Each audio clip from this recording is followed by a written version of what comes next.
Welcome to Request for Inspection. Sit back, relax, and concentrate, as the coming crime recap is not for the faint-hearted. Meet Nino Mbatha, who in the summer of 2017, produced one of the most sensational self-confessions in South Africa's criminal history. A self-confessed 33-year-old traditional healer, Mbatha walked into the police station and said to the officers, "I'm tired of eating human flesh." Unbelievable, right? Clearly the officers did not take him seriously. That is until Mbatha proceeded to demonstrate by pulling out a dismembered human arm and part of a leg from the bag he was carrying. Cue instant chaos, disgust and shock throughout the station. The officers immediately arrested Mbatha on suspected murder charges, although at that moment, no one knew what was going on. After revealing the human body parts to authorities, police officers were dispatched to Mbatha's home in the town of Estcourt, in KwaZulu-Natal province. They would find and recover more gruesome body remains, which led to the discovery of a woman's mutilated torso. According to the police officer's testimony, Mbatha had led police to a one-room house where he alleged that he was being held captive, forced to eat human flesh and create muti that would bring fortunes.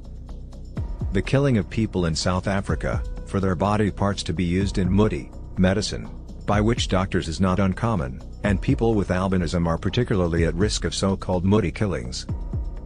The officer continued, "I followed the accused into the room where he retrieved a small dish.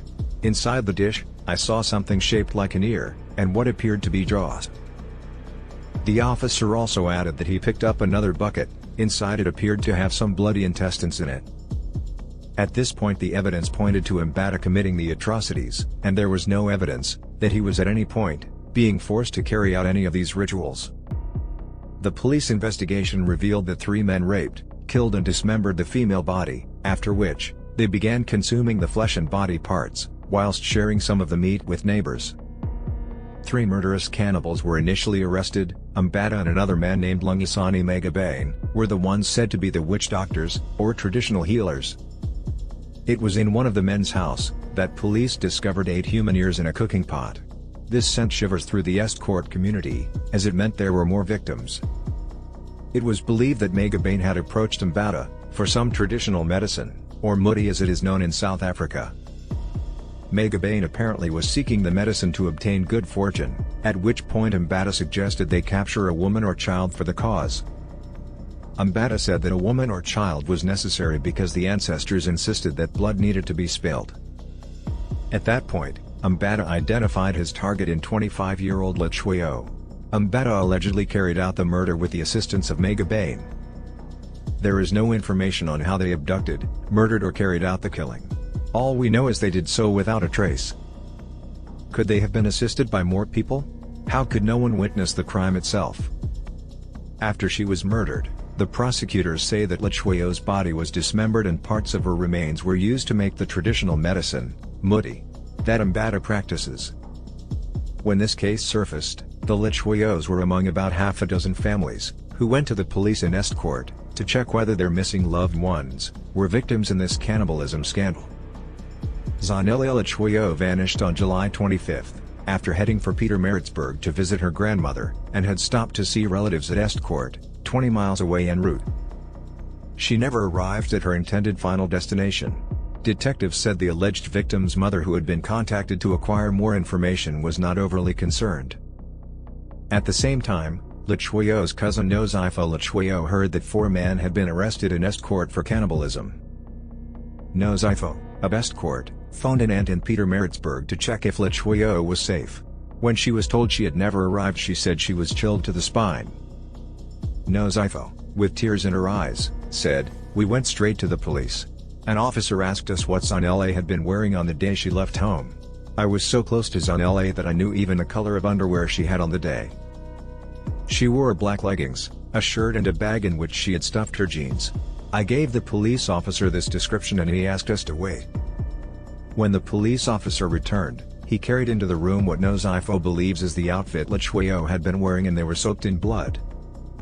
They were told an armless, beheaded and severely mutilated body had been found. It indeed turned out to be their Zanele.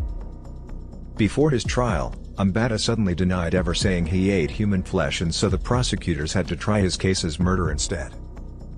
Unbelievably, there is no explicit law stating that cannibalism is a crime in South Africa, but mutilating a corpse and being in possession of dismembered human remains is a criminal offense. A third man was also involved in this cannibal case, and although all three men denied all of the charges against them, only the third man, Kayelila Lamula, was completely acquitted of all charges. Mbatha and Megabane, on the other hand, following the verdict, will spend the rest of their lives in prison. In a disturbing twist of events, and following the trial and sentencing, many villagers came forward to report relatives and friends missing. This led to police fears that there could yet be many more victims unaccounted for. Shockingly, the suspicions became reality when, at a community meeting of 700 people after the court case, 300 of those present openly admitted they had eaten human remains after they were given them by Mbatha as medicine. Ward Councillor Mthembeni Majola, who held the meeting in question at the Azagadlawini Community Hall, said the people admitted to cannibalism freely. He said, "We don't know what to do or who to trust. People we know and live with have now confessed to eating this woman." Even more disturbing is that the people at the meeting also admitted to digging up graves on the instruction of Mbatha, and bringing him the bones they uncovered. This unveiling and admission by a whole group of people, would suggest some cult or ritual-like situation was in play, and how deep it went, may never be fully exposed. The healer, Mbatha, allegedly told them that doing so would make them stronger, and would bring them wealth in the future. Yet it was Mbatha himself, who said he was tired of eating human flesh. The only questions that remain, is how many victims of this ritualistic killing spree were there, how long had it been going on, and is it likely this cannibalistic cult is still going on in secret today? Thanks for watching, subscribe to the channel, and come back for more gruesome crimes that shook the world.